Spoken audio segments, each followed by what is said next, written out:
আমরা বন্ধুরা আমরা চলে এসেছি গাংনী থানার গোপালনগর গ্রামের চারচারার মোড়ে। তো এখান থেকেই ঠিক আজ বিশেষ দূরে এই জায়গাটা যেখানে এই লাশটি আছে আর কি। আমরা এখন সেই লাশটি আপনাদেরকে দেখাতে নিয়ে যাবো ইনশাল্লাহ। তো চলুন আমরা যাই। আমি প্রথমে শুনলাম এখানে এসেই যে এটা প্রথমে একটা মহিলার কথা শুনলাম, যে এটা মহিলার লাশ।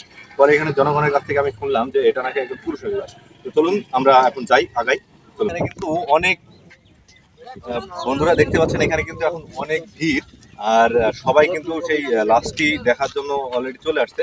তো আমরা যতটুকু শুনতে পাইলাম যে লাশটা নাকি অনেক ফুলে ফেপে গেছে। তো আমরা ওইখানেই যাচ্ছি, যেতে যেতে দেখতেই পাচ্ছেন অনেক মানুষের ভিড়। আসুন যাই।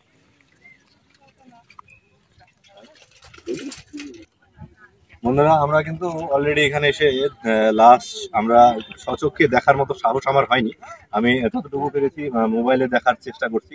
তো লাশের যে অবস্থা আমি মোবাইলে দেখে বুঝলাম, লাশের চোখ একবারে শেষ হয়ে গেছে, তারপরে মাথা কোনো রকমের তার ফেস বোঝা যাচ্ছে না, চুল পড়ে গেছে। মানে বেশ কয়েকদিনই মনে হচ্ছে অনেকদিন যাবত এখানে লাশটা আছে। তো আমি অনেকজনের সাথে কথা বললাম, দেখতে পাচ্ছেন এখানে অনেকেই আছে, অনেকেই কিন্তু সেই লাশ দেখতে এসেছে। তো আমরা এখন সেখানে যাব কি যাব না, আমার এখনো সাহসে কুলাচ্ছে না যে আমরা এখানে যাব কিনা। তো যাই হোক, একটু সাহস নিয়ে হলেও চলেন যাই, আমরা দেখি। আসেন।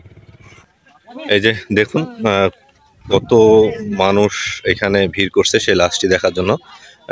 খুবই খারাপ অবস্থা লাশটার, যতটুকু আমি জানলাম, দেখতে পেলাম। এই যে দেখুন কত মানুষ এখানে। এই যে আমরা এই যে এইখানেই ঠিক এইখানেই লাশটি আছে। এই যে দেখুন সবাই যাচ্ছে।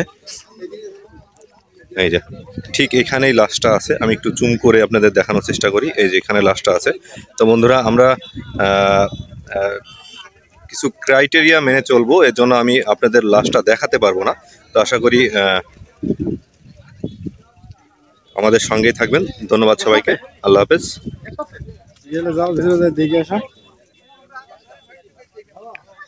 আপনি কি দেখছেন লাশটা? দেখছেন আপনি?